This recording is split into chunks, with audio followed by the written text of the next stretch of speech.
PM Modi दुनिया से संवाद आज हमारी विशेष चर्चा का विषय है और इस पर बातचीत करने के लिए हमारे साथ खास मेहमान मौजूद हैं। उनसे आपका परिचय करा दें। हमारे साथ खास मेहमान एम्बेसडर गुरजीत सिंह जो कि फॉर्मर सीनियर डिप्लोमेट हैं मौजूद हैं। एम्बेसडर सिंह, बहुत स्वागत है आपका। और डॉक्टर शीतल शर्मा जो कि school of international studies JNU से जुड़ी हुई हैं। डॉक्टर शीतल शर्मा, बहुत स्वागत है आपका। एम्बेसडर सिंह, अगर आपके साथ शुरू करना चाहें सीधे तौर पर G7 का जो महत्व है भारत के लिहाज से, क्योंकि लगातार ये छठी बार है जब प्रधानमंत्री को आमंत्रित किया गया है, कैसे देखते हैं इसको, क्या महत्व है? तो ये मंजूर है कि एक बड़ी लोकतांत्रिक जिम्मेवार देश जो भारत है उसके ना होने से G7 का ही स्टेचर कम होता है। एक बात दूसरी स्पष्ट है कि शायद भारत अकेले दुनिया भर की समस्याएं का हल नहीं कर सकता जी, लेकिन जो दुनिया की उलझने हैं वो भारत के बिना भी नहीं सुलझाई जा सकती।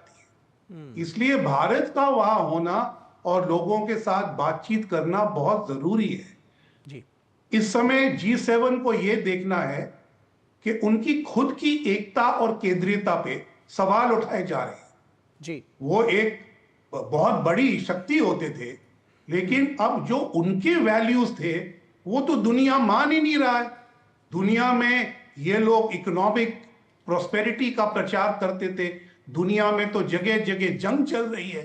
तो G7 का एजेंडा फेल होते नजर आता है। उसको बचाने के लिए ग्लोबल साउथ की जरूरत है और ग्लोबल साउथ का नेतृत्व, ग्लोबल साउथ की लीडरशिप भारत के और प्रधानमंत्री मोदी के हाथ में। इसलिए उनका वहां होना इसलिए G7 के लिए बहुत महत्वपूर्ण है और हम ये कोशिश करेंगे कि ये जो डिवाइसिव मुद्दे हैं उनसे हटकर ये कॉन्ग्रुएंस की ओर हम G7 का ध्यान केंद्रित करें।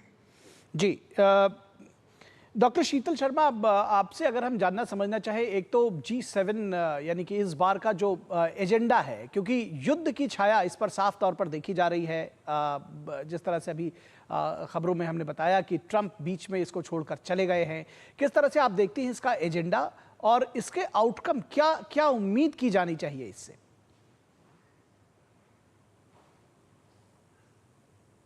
आपकी आवाज हम तक नहीं आ पा रही है। एक बार अपना फोन या जो इंटरनेट, हाँ जी, जैसे जी जी जी।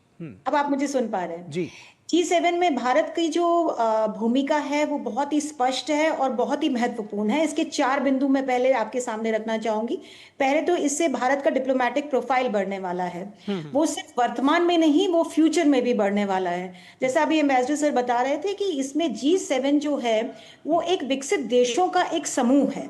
इसको बहुत समय तक एक इकाई के रूप में देखा जा रहा था, बट इसके अंदर जो कॉन्ट्रोडिक्शंस हैं वही जो है वो इस बार उभर कर आ रही हैं। अब भारत की वर्तमान की स्थिति में आप भारत को नजरअंदाज नहीं कर सकते, क्योंकि भारत जो है, जैसा कि कहा जाता है, is voice of the global south. और ग्लोबल साउथ की जो प्रॉब्लम्स हैं उनका नेतृत्व करने के लिए, उनको विश्व पटल पर रखने के लिए, उनको ग्लोबल रिकॉग्निशन दिलवाने के लिए भारत एक बहुत अहम भूमिका अदा करता है एज ए लीडर, एक नेतृत्व की पोजीशन से। पॉइंट नंबर 2 कि भारत का वर्तमान जो है वो इसके भविष्य को निर्धारित करेगा, और भारत का भविष्य जो है वो इस सेंस में देखा जा सकता है कि भारत आने वाले समय में मल्टीपोलर वर्ल्ड को किस तरीके से डिफाइन करेगा। अब जैसा आपने कहा कि इस समय जो G7 पर युद्ध की परछाई पड़ी हुई और जो नेता थे जो वो डिस्कस करने आए हैं, उसकी बजाय जो है कई अन्य बातों की जो चर्चा चल रही है। ट्रंप भी बीच में छोड़कर गए, मैक्रॉन ने कोई स्टेटमेंट दिया, ट्रंप ने उसकी भी निंदा की, एक परिहास सा बनाया मैक्रॉन की स्टेटमेंट का। अब कहने वाली बात यह है कि इनके जो बीच के मतभेद हैं वो अब सामने आ रहे हैं। जब आप शक्तिशाली हैं और आप में ही आपस में टकराव और मतभेद रहेगा तो आप किस तरीके का नेतृत्व देंगे वर्ल्ड को? सबसे पहली बात तो ये आती है। ऐसे में भारत की भूमिका क्या होती है कि भारत अपना डिप्लोमेटिक प्रोफाइल बढ़ा सकता है यहाँ पे और अपने राष्ट्रीय हितों को सामने रख सकता है। भले कि अपने ही राष्ट्रीय हित नहीं, मैं ये कहूंगी कि पूरे के पूरे ग्लोबल साउथ के हित आगे रखेगा। अब ये लोग तो आपस के झगड़ों में कि भाई ट्रम्प साहब जो है वो यूरोपियन यूनियन से और नाटो से अपना पल्ला खींचना चाह रहे हैं। वहां पे आज उन्होंने एक बात और कही कि 2014 में एक बहुत बड़ी गलती की गई कि रशिया को G8 से निकाल के इसको वापस G7 कर दिया गया। तो कहीं ना कहीं रशिया के प्रति जो सॉफ्ट स्टैंड है, तो यूरोप इतना कंफ्यूज्ड है, इतना परप्लेक्स्ड है कि उन्हें समझ में ही नहीं आ रहा कि ट्रम्प हमारे साथ खड़े हैं या यूरोप के साथ हैं। और कितने वर्षों से वहां युद्ध चल रहा है, तीसरे वर्ष में पहुंच चुका है। और उसी के साथ ईरान, इजराइल पैलेस्टीन जो कॉन्फ्लिक्ट रीजनल है। तो जो मुद्दे डिस्कस होने थे नितिन, वो तो दरकिनार कर दिए गए हैं। और जो अभी मैं कहूंगी जो वर्तमान की समस्या, जो इमीडिएट वर्तमान है, उसकी डिस्कस हो रही है। पर भारत की यहाँ ये अहम भूमिका है कि भारत इन सब से परे रह के, क्योंकि देखिए हम इक्विडिस्टेंट रहे हैं, हमने किसी की भी परछाई बनने की कोशिश नहीं की फॉरेन पॉलिसी में, और ना इतना कुछ होते हुए हमारे सभी के साथ रिश्ते और संबंध अच्छे हैं। तो हम जो है बहुत बैलेंसिंग एक्ट कर रहे हैं, बड़ी ताकतों के साथ भी, मीडियम रंग ताकतों के साथ भी, और विकासशील देशों के साथ भी, जिनकी हम आवाज बनकर विश्व पटल पर अपने को रखना चाहते हैं। और ये है क्लाइमेट चेंज है, एनर्जी है, फूड सिक्योरिटी है, जिनका रीजनल कॉन्फ्लिक्ट से कोई लेना देना नहीं है, बट एक गरीब देशों की ये जरूरतें हैं जिनका नेतृत्व भारत बहुत अच्छे ढंग से कर सकता है। जी, एम्बेसडर सिंह, जब ग्लोबल साउथ की बात होती है, जब उनके मुद्दों की बात होती है, जिस तरह से कि अभी मैडम शीतल शर्मा ने बताया कि ग्लोबल साउथ की आवाज़ भारत बनना चाहता है, लेकिन ये जो अपने ही मुद्दे हैं और जो भी त्वरित मुद्दे हैं उस पर उलझे हुए हैं G7 के देश, किस तरह से इसको देखते हैं कि क्या कोई एजेंडा शिफ्टिंग जैसी इसमें चीज़ आप देख रहे हैं? क्योंकि जब ट्रंप ये कहते हैं कि रूस को इसमें शामिल किया जाना चाहिए, चीन के प्रति भी अब फिलहाल उनका बड़ा सॉफ्ट रवैया सा दिखता है, तो एक ट्रेड एग्रीमेंट के भी उनके साथ में होता हुआ दिखाई दे रहा है, तो कैसे देखते हैं इस सम्मेलन में इन सारी छायाओं के बीच में? प्रोफेसर शर्मा की जो बयान है उससे बिल्कुल सहमत हूं, और जो आपने पूछा ये बहुत एक अच्छा प्रश्न है। देखिए, G7 सबसे पहले एकत्रित ताकत की रूप में आगे बढ़ा था जी, और दुनिया भर में उसका इन्फ्लुएंस था जी। अब उसकी खुद की एकता टूटी फूटी नजर आती है, और दुनिया भर में सारे मुद्दों पे उसकी जो केंद्रीयता थी वो भी अब नहीं है। आप देख लीजिए पब्लिक हेल्थ, उसमें ट्रंप सरकार अलग हो गई है जी। आप देख लीजिए वर्ल्ड ट्रेड ऑर्गेनाइजेशन, उन्होंने अपनी ट्रेड नीति शुरू कर दी है जी। आप देख लीजिए development assistance, sustainable development goals, उससे वो परे हो गए हैं। तो जो ये G7 के एक एकत्रित होके मुद्दे थे, आज वो G7 खुद ही उस पे सहमति नहीं बना सकते जी। अब आपने पूछा रूस और चीन के बारे में जी। राष्ट्रपति ट्रंप कहते हैं रूस को तो कभी निकालना ही नहीं चाहिए था, और किसी प्रश्न के जवाब में उन्होंने ये भी कहा कि हाँ चीन को भी ला सकते हैं, G9 बना सकते हैं। लेकिन अगर आप रूस और चीन को ला सकते हो, फिर आपकी जो लोकतांत्रिक एकता थी उसका क्या महत्व रहा जी। तो ये जो G7 का मुद्दा है, ये यूरोपियन देश और अमेरिका के बीच में फूट पड़ चुकी है जी। वो आपस सहमति नहीं बना चुकी है जी। और जो जापान जैसे देश हैं जो एशिया का G7 मेंबर है, वो चुपचाप बैठा है, क्योंकि वो भी यूएस से डरा हुआ है कि हम क्या करें, किस तरह से हम ये उलझन को सुलझाएं। तो इस समय G7 के देश दुनिया की नहीं, अपनी अपनी नीतियों को सुलझाने में लगे हुए हैं। इसमें भारत जब आता है तो भारत को भी अपनी नीतियों के अपने प्रॉब्लम्स को सॉल्व करना है। लेकिन भारत और जो दो देश हमारे साथ आए हैं,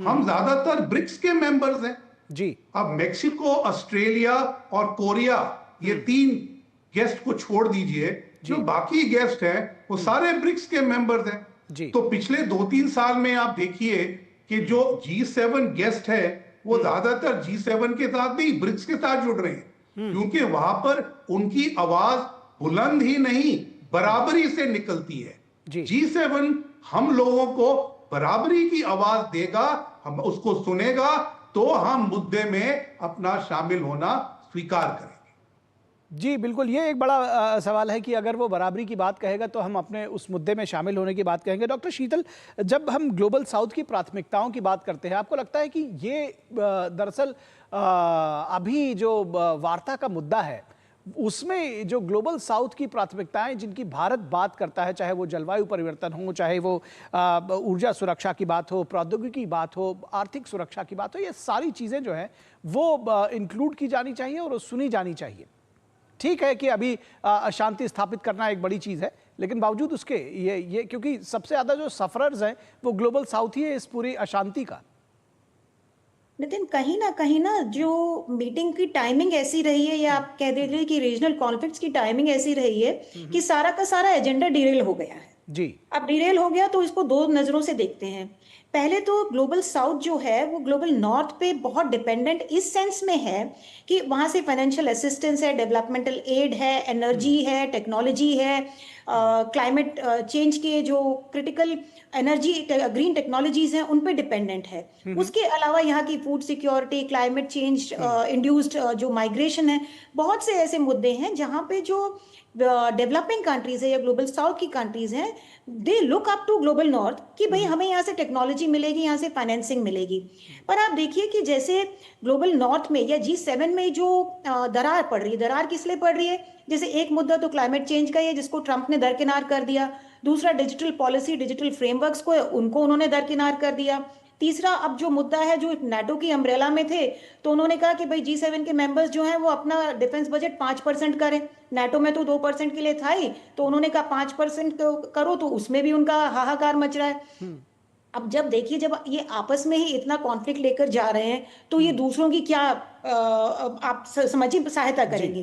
पर फिर भी कहीं ना कहीं जो है, या जैसे यूरोपियन यूनियन मान लीजिए, यूरोपियन यूनियन एक नॉर्मेटिव एक्टर के रूप में काम करता है, ग्रीन डील के बारे में, नेट जीरो एमिशंस के बारे में कुछ गोल्स रखे हैं, कुछ टारगेट रखते हैं। पर जो साउथ की कंट्रीज हैं, जो विकसित देश हैं, वो इन सब चीजों को कैसे प्राप्त करेंगी? उनको तो डिकार्बनाइज करने में टाइम लगेगा, उनके पास वो टेक्नोलॉजीज नहीं है, ना तो उनको अपने, नहीं तो उनको अपने उस पर कॉम्प्रोमाइज करना पड़ेगा डेवलपमेंटल स्टैंडर्ड्स पे। वहां की पॉपुलेशन ज्यादा है, वहां की इंडस्ट्री इतनी डेवलप नहीं है। तो भारत एक ऐसा देश है जो दोनों के बीच में एक ब्रिज का काम कर सकता है। भारत एंगेज वेस्ट को और विकसित देशों को भी कर सकता है, विकासशील काफी हद तक विकसित होने के कगार पे है, और इधर से जो देश विकसित नहीं है उनकी वेस्ट के बीच में एक डिवाइड को जो है ब्रिज करने की वो करता है। तो यही भारत की प्राथमिकता है। आप कुछ हद तक ये कह सकते हैं कि भाई चाइना इस रोल में स्टेप इन कर सकता है, पर चाइना का वो पॉलिटिकल स्ट्रक्चर नहीं है। जी बिल्कुल, वो तो एक सेंट्रलाइज्ड पॉलिटिकल पावर है जो विकसित है, जो इंडस्ट्रियलाइज्ड है, कहीं ना कहीं वो डेमोक्रेटिक प्रिंसिपल और जो चीन की नीतियां रही हैं, जी बिल्कुल, जो चीन की नीतियां रही हैं उन पर भी लगातार जो उसकी आक्रामकता रही है उस पर प्रश्न चिन्ह है। जो भारत की जो डेमोक्रेटिक वैल्यूज है उस पर लगातार दुनिया भरोसा करती रही है। तो भारत का इस लिहाज से ऑल्टरनेटिव चीन शायद नहीं हो सकता है। फिलहाल एक और बड़ी महत्वपूर्ण बात है जो शायद अब समय कम है उसकी वजह से चर्चा नहीं कर सकते, लेकिन जो द्विपक्षीय बैठकें हैं वो भी बहुत महत्वपूर्ण होने वाली हैं, जो साइडलाइंस पर होने वाली हैं, और उनसे जो आउटकम होगा वो हम अपने दर्शकों तक निश्चित तौर पर पहुंचाते रहेंगे। बहुत शुक्रिया इस तमाम बातचीत के लिए एम्बेसडर गुरजीत सिंह और डॉक्टर शीतल शर्मा हमारे साथ जुड़ने के लिए। और यहां रुकेंगे एक छोटे से ब्रेक के लिए।